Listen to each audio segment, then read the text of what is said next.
Bismillahirrahmanirrahim. Assalamualaikum warahmatullahi wabarakatuh. Ketemu lagi dengan saya Muhammad Farus Sabadi, dosen informatika Fakultas Sains dan Teknologi Universitas PGRI Yogyakarta. Ketemu lagi di channel Virus El Said, tempat belajar dan berbagi.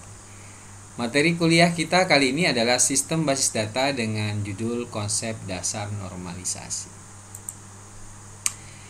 Adapun pokok bahasannya, yang pertama, apa itu normalisasi? Kita akan mendefinisikan apa itu normalisasi, mengapa kita perlu normalisasi, dan bagaimana proses normalisasi itu sendiri.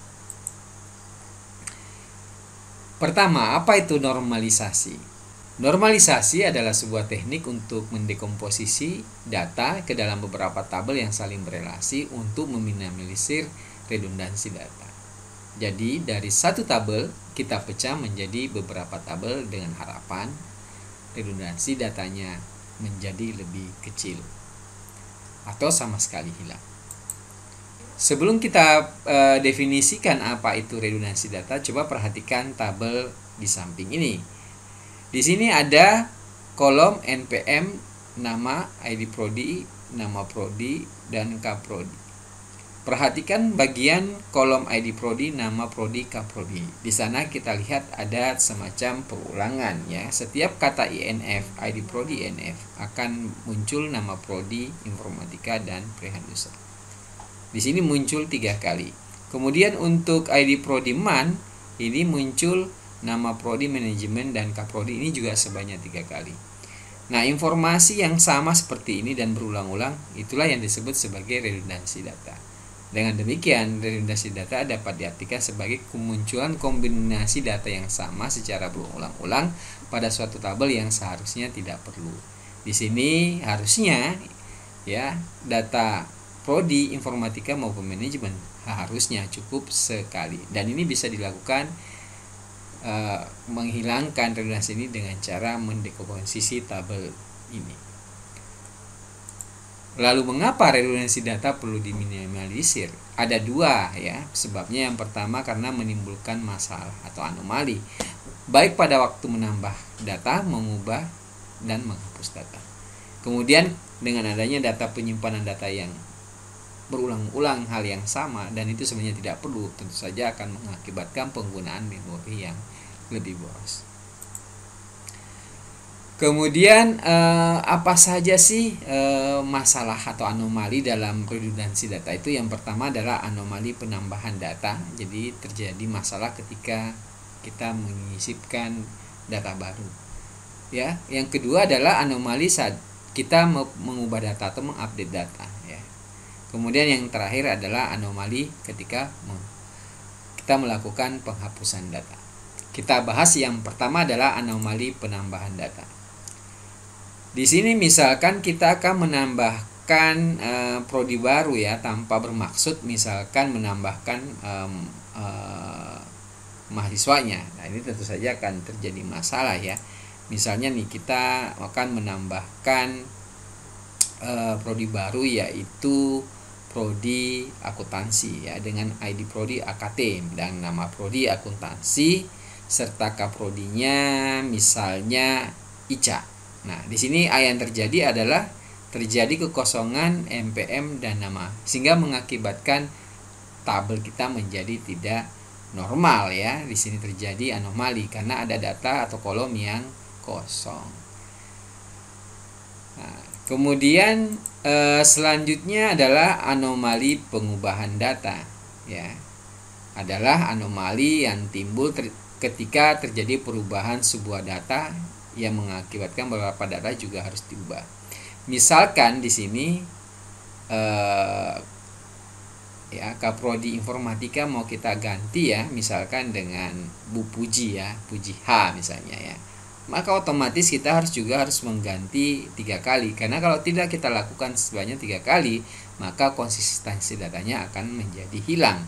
Nah, kita coba seperti ini. Akan terjadi pemborosan waktu ya, dengan harusnya cukup sekali mengganti untuk 3 dan terpaksa kita harus mengganti 3 kali tergantung dari jumlah redundansi yang terjadi di situ.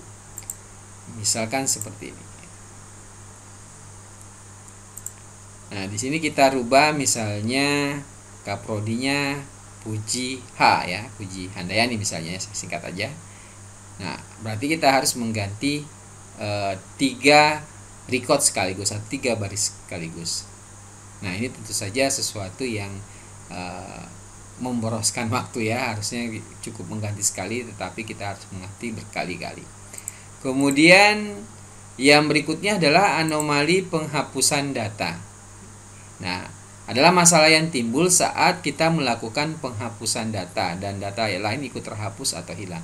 Nah, di sini sebenarnya kita bermaksud hanya ingin menghapus seorang mahasiswa ya. Misalnya tadi mahasiswa M007 Fahmi Hasan ya.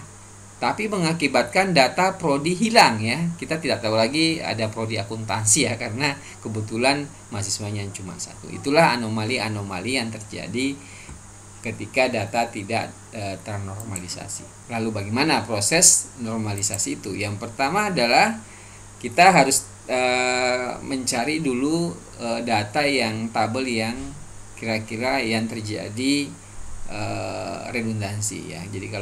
Jadi yang bisa dinormalisasi tentu saja adalah tabel yang mengalami redundansi. Di sini bisa kita lihat tadi ya, bahwa terjadi redundansi di kolom ID prodi, nama prodi, dan kaprodi.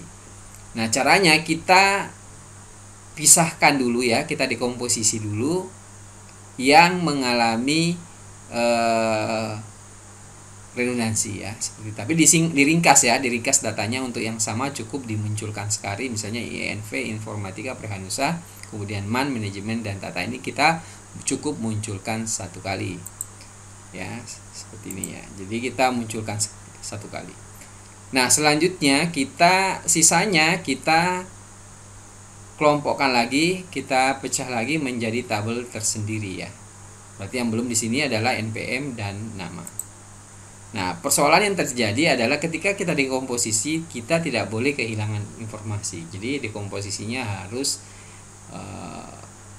tidak boleh kehilangan informasi. Harus tetap bisa ditelusuri prodi dari masing-masing mahasiswa. Oleh karena itu, maka tetap diberikan ID prodi. Jadi kita tambahkan ID prodi.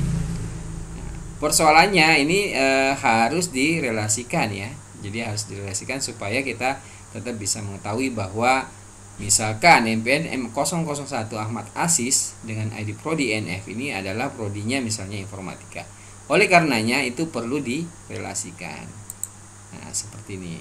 Nah, yang ini program studi ini disebut sebagai tabel induk, sedangkan yang menggunakan referensinya ini disebut sebagai tabel anak ya. Ini disebut sedangkan kolomnya disebut sebagai foreign key.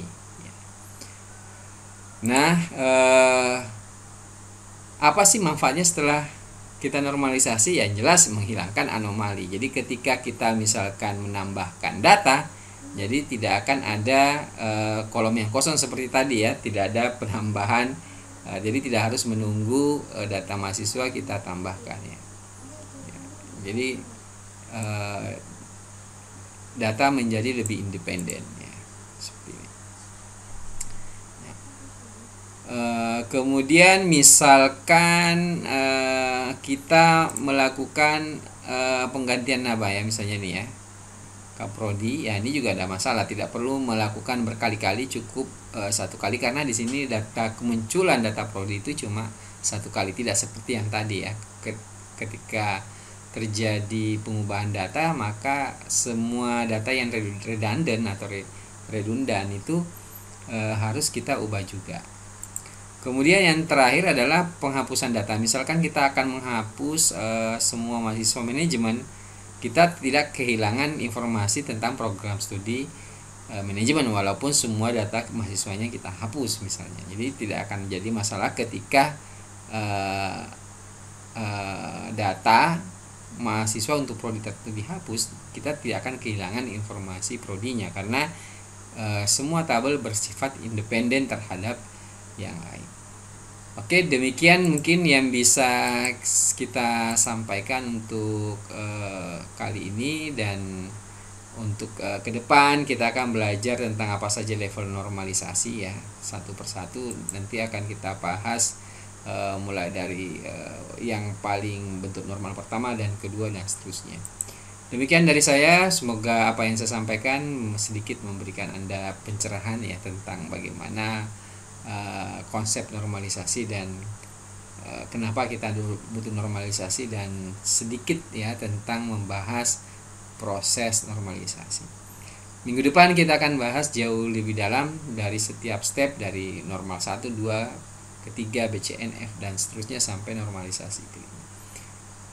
Oke, mudah-mudahan bisa menambah wawasan Anda. Jika Anda menyukai tayangan ini, silahkan di like dan jangan lupa subscribe supaya tidak ketinggalan informasinya. Demikian dari saya, Muhammad Faris Sabadi, mengucapkan terima kasih perhatian Anda. Wassalamualaikum warahmatullahi wabarakatuh.